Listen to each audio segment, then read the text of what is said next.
आज तक आपको किसी ने भी नहीं बताया होगा कि आयुर्वेदिक क्लॉक क्या है, आयुर्वेदिक घड़ी क्या है।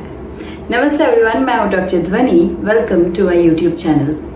आज की वीडियो में हम बात करेंगे कि आयुर्वेदिक क्लॉक क्या है, यानी कि आयुर्वेदिक घड़ी, आयुर्वेदिक समय और उसको फॉलो करने से हमें क्या क्या बेनिफिट्स मिलते हैं। हर कोई ये घड़ी तो फॉलो करता ही है, लेकिन ये घड़ी के साथ साथ यदि हम आयुर्वेदिक क्लॉक भी फॉलो करें तो उससे हम कभी बीमार नहीं पड़ेंगे और हमेशा स्वस्थ रहेंगे। तो सबसे पहले बात करते हैं कि आयुर्वेदिक घड़ी क्या है। तो जो हमारी सर्केडियन रिदम है उसमें हमें पता ही है कि मून लाइट और सनलाइट दोनों में डिफरेंस है। जो हमारी सन साइकिल है यानी कि दिन के साइकिल है और जो मून साइकिल रात की साइकिल, दोनों साइकिल में हमारे जो 3 दोष है वात, पित्त और कफ, उसको 4-4 घंटे दिए हैं। यानी कि दिन में भी 4 घंटे वात के होते हैं और रात को भी 4 घंटे वात के होते हैं, वैसे ही पित्त के और कफ के।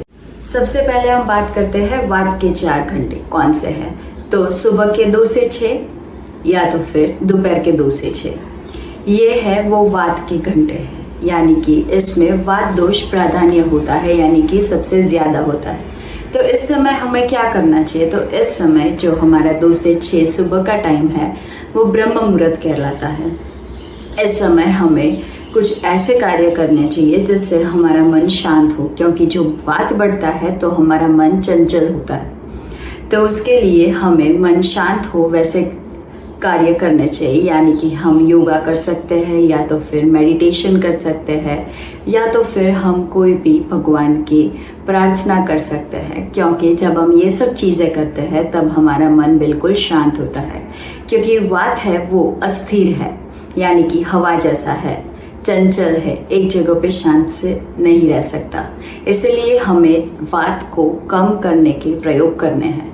आप शाम के टाइम योगासन कर सकते हैं, या तो फिर ऑयल मसाज कर सकते हैं पूरे बॉडी पर, या तो फिर शांति से मेडिटेशन भी कर सकते हैं। तो 2 से 6 सुबह या शाम हमें क्या क्या करना चाहिए आपको पता चल गया। अब बात करते हैं पित्त दोष, यानी कि दोपहर के 10 से 2 बजे तक, या तो फिर रात के 10 से 2 बजे तक। उस टाइम हम रात को तो सोते हैं, लेकिन दिन में 10 से 2 का टाइम है जो उस टाइम हमारा पित्त सबसे ज़्यादा होता है। यानी कि हमारे पेट की जो अग्नि है वो सबसे ज़्यादा होती है। तो इस टाइम हमें हमारे पूरे दिन का सबसे हैवी खाना खाना चाहिए, क्योंकि जब हम हैवी खाना खाते हैं तो ये टाइम पे पच जाता है अच्छे से। या तो फिर यदि हम दोपहर को नहीं खाते अच्छा और रात को खाते हैं तो डाइजेशन अच्छे से नहीं होगा। इसलिए हमेशा हमें 10 से 2 के बीच में अच्छे से खाना खा लेना चाहिए पूरे दिन का, क्योंकि तब पित्त बड़ा हुआ होता है और हमारा डाइजेशन अच्छे से हो गया होता है।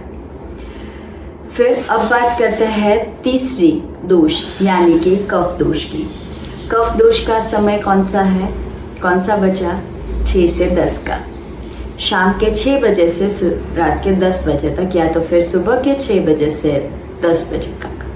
जो ये समय है उस समय हमें थोड़े योगा एक्सरसाइज करनी चाहिए जिससे हमारा कफ कम हो। वॉकिंग है, जॉगिंग है, रनिंग है, ये सब हमें तब करना है जिससे हमारा कफ कम हो। कफज काल में हमें सोना नहीं है, उस टाइम हमें सबसे ज़्यादा एक्टिव रहना है। क्योंकि यदि हम कफज काल में सो गए या वैसा कुछ किया जिसकी वजह से हमारा कफ बढ़ता है तो उससे हमें कई रोग हो सकते हैं, या तो फिर ओबेसिटी हो सकती है। तो बेहतर है कि जो ये 6 से 8 का समय है उसमें यदि आप भोजन करते हैं तो हल्का खाना खाएं, भारी खाना नहीं खाना है, और साथ ही कुछ एक्टिविटी करें, आराम से नहीं बैठना है। और रात के समय में भी हमें जब 6 से 10 के बीच में हल्का खाना खा लेना है और फिर सो जाना है, रेस्ट करना है 10 बजे तक। क्योंकि 10 बजे के बाद हमारा काल बदल जाता है, यानी कि पित्तज काल होगा। तो बेहतर है कि आप 10 बजे तक सो जाइए और पूरी रात रेस्ट करें। जब आप ये आयुर्वेदिक क्लॉक फॉलो करते हैं तो उससे हमारे तीनों दोष जो है वो बैलेंस में रहेंगे। और आयुर्वेदा में हमेशा कहा है जब हमारे ये तीनों दोष में से कोई भी एक दोष भी इम्बैलेंस होता है, असंतुलित होता है, तो उसकी वजह से हमें रोग होते हैं। तो बेहतर है कि आप ये आयुर्वेदिक क्लॉक फॉलो करें और मेरी चैनल को सब्सक्राइब करें। धन्यवाद।